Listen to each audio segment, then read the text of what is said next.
Hey everybody, this is Vincent Michah'El, and today is Rosh HaShanah, as we're commanded to make an offering by fire unto the Lord.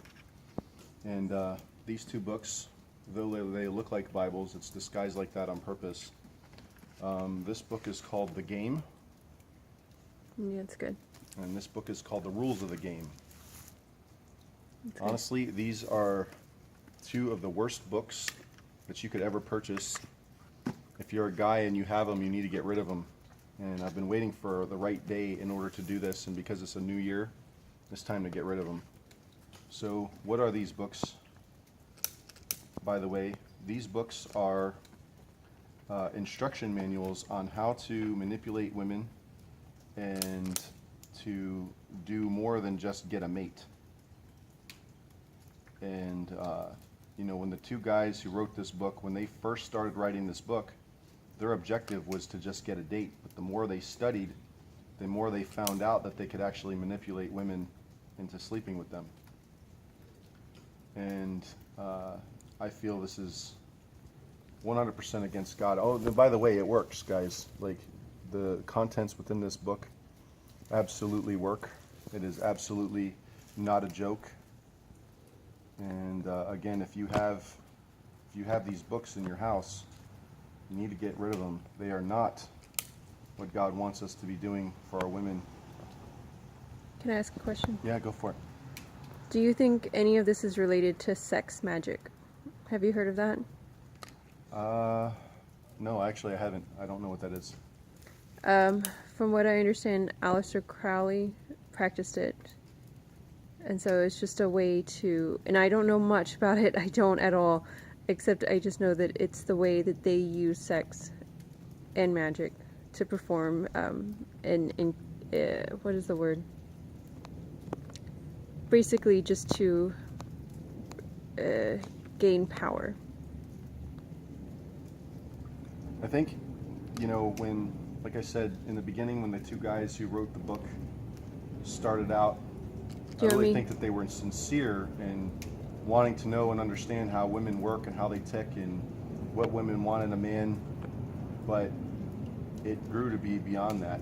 Man, this thing just doesn't want to burn, guys. Like, I know you can tell some of the pages are trying to go, and try not to warp the lens, so don't get too close. But, like, it could be that it's just damp and humid outside too. It is cleverly disguised like a Bible. It's got the gold leafing like a lot of the King James and other translations have, and it has this little marker like a lot of the Bibles have. Do you think that's the pig leather? Oh, that's funny. Probably.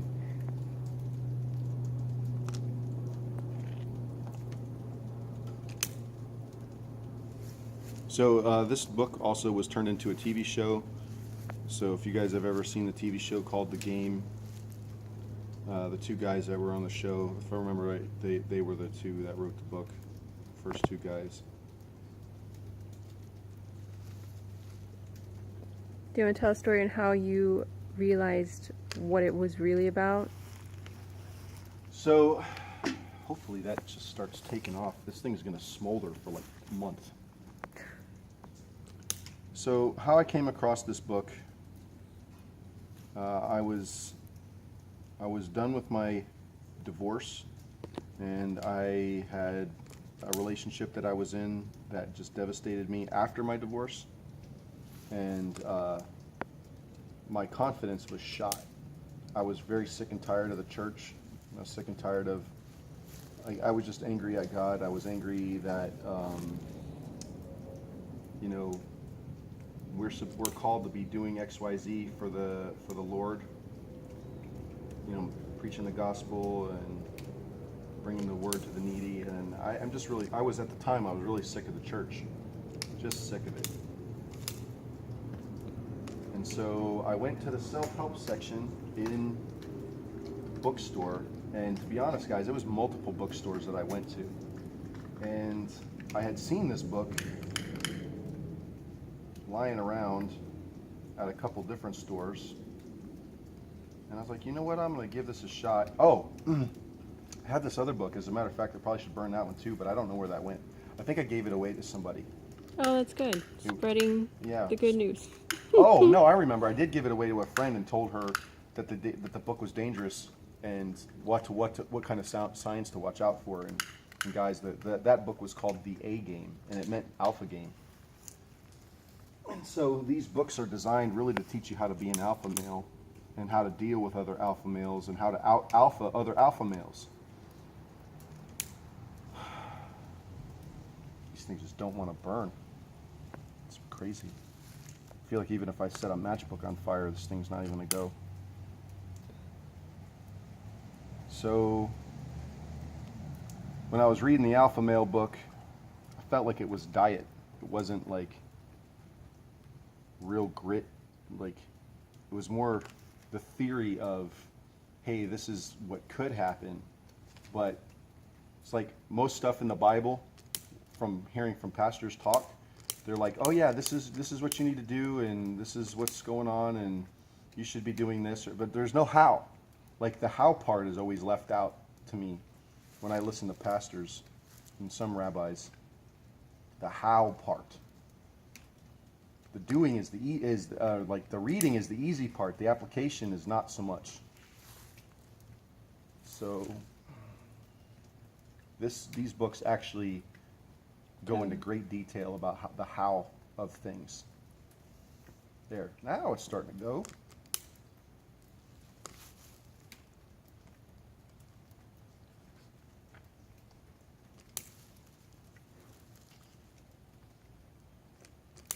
I feel like this could run a summer camp. Do you have any other questions while I'm doing this? Well, you talked about finding it, coming across it. Mm-hmm. But what are some flags for people to know when they picked up something that is not of God? Possibly witchcraft. Well, I can tell you one thing that just came to mind when you said that. If you're single women and you're out and there's a man that walks in and he's accompanied by more than one woman and he's dressed awkwardly, it's called peacocking. If he's dressed that it doesn't make sense, he might be wearing a crazy hat, he might be wearing a crazy jacket, and it doesn't make sense with his outfit. The whole idea is to call to attention. That's the reason for it. Some guys have on the back side of their hand or on their wedding ring, it's a heart. It says PUA on it. Some have it, some don't. It means pickup association. And it also means pickup artist. And so, in other words, if a guy comes to a table, so if I was out with my wife and the guy put his hands on the table because he's leaning over and he's trying to identify, it's giving the other guy the opportunity to say, hey, I'm a PUA as well. So it's a respect thing. So if the guy's a PUA, the guy comes over to the table's a PUA, it's like, hey, back off. And usually the guy will be really respectful, and like they'll sit down and the code is that if that guy comes over and finds out that I'm a PUA, his responsibility is then to enhance me, and he works as my wingman at that point. So instead of him trying to take over the conversation, he's trying to build me up. So that's a flag. What else could it be? They have associations in every single city. They're very much an underground movement. How I got out of it was the first day when I officially got into it. There was a men's meeting. I found this thing online that they said that this is what they were going to do. And I was like, I need to go to this. And there was a table full of us, around maybe 15 guys. The guy at the head of the table looked like Chandler from Friends. And they forced you, as soon as you got there, you couldn't even go to the meeting unless you talked to two women that week. When they were going around the table, everybody had to tell their two stories of their two women. And When it got to me, I had talked to 24 people within the week. And so after we were done talking, and we were sharing pointers on how to talk to women, we were told to go inside and that each of us were going to be watched. We were going to be watched by 2 other guys that were in association. While he was talking, this other guy came down and started making a fuss and tried to out-alpha everybody there. And what was really crazy about it is that the place that we were at, there were two bouncers that were there that were actually in the association that actually went through all of this already. So they were like initiated. And they picked the guy up and left. And I was like, what was that about? And the guy said, oh, they're PUAs too. And I was like, holy crap. So it was like, we had no idea like what kind of thing we were walking into. So I went in. We were asked if we wanted to partner up with somebody or go alone. So I chose to go alone, and I crashed 2 bachelorette parties that night. And just by exercising the tricks that were in this book, like I didn't take anybody home with me. I just like discovered that there was so much power and authority that were in this book. I was like, this is not for me. I can't do this because I have a morality and a holy obligation to not do these things. So the day that I went in was the day that I went out. So that was kind of my story on that. Do you have anything else that you want to ask?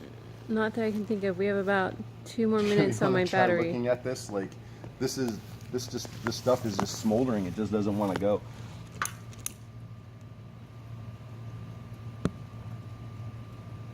That's gonna need a lot more prayer. Yeah. Father, I ask you to receive this offering. I wish the smoke wasn't blowing at me. Excuse me. I ask you to receive this offering, and I ask you to take away all the garbage that was in my life regarding this. Lord, I do repent of this. Father, I thank you for saving me, sending your Son to save me.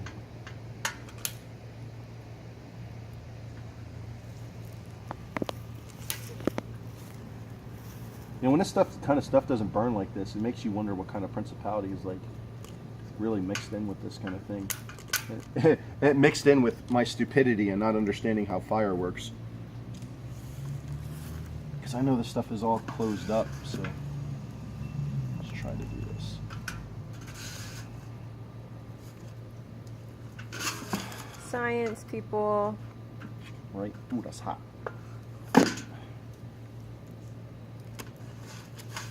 Alright, got about 2 more minutes so we can keep this burning. Well, guys, thank you for participating and watching me do this stuff. I highly suggest that if the Lord has a commandment in the Word that you're supposed to make an offering, do what it says. Make the offering. Do what's required of you in the Torah. And if you're one of those people that like, oh, we're not under the law. Look, guys, Yeshua is the law, and he's not going to go against himself. In the beginning was the Word, and the Word was with God, and the Word was God. So when God opens his mouth, you have to be careful that you're not worshiping the words that come out of his mouth, but you're worshiping the Father who spoke the words.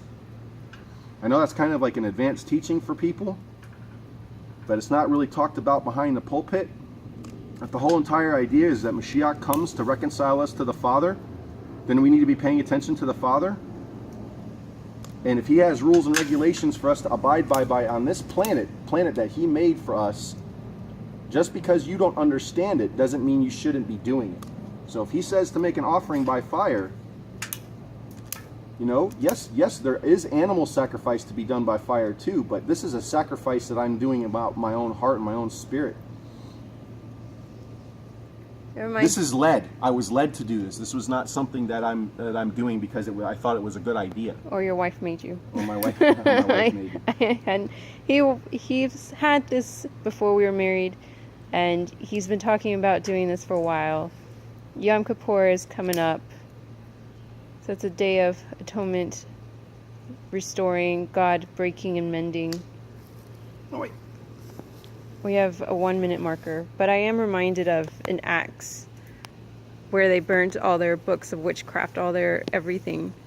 And even though my husband does not practice, and he has not practiced anything in here, he still had remnants of it. So that's going now. All right, 30 seconds. Okay, so last thing is I would say is that for guys, if you're wanting to understand, like as a good example of what an alpha male should look like, read Proverbs 31. Every time that a word says that she is like this and her husband is like this, don't pay attention to the husband part, pay attention to the she part or her part. And understand that the whole idea of Proverbs 31 is that's the reflection of what the church is like. And that we should be behaving how the church is like, and that our husband is Yeshua HaMashiach. Okay? Thank you. Bye. Shalom.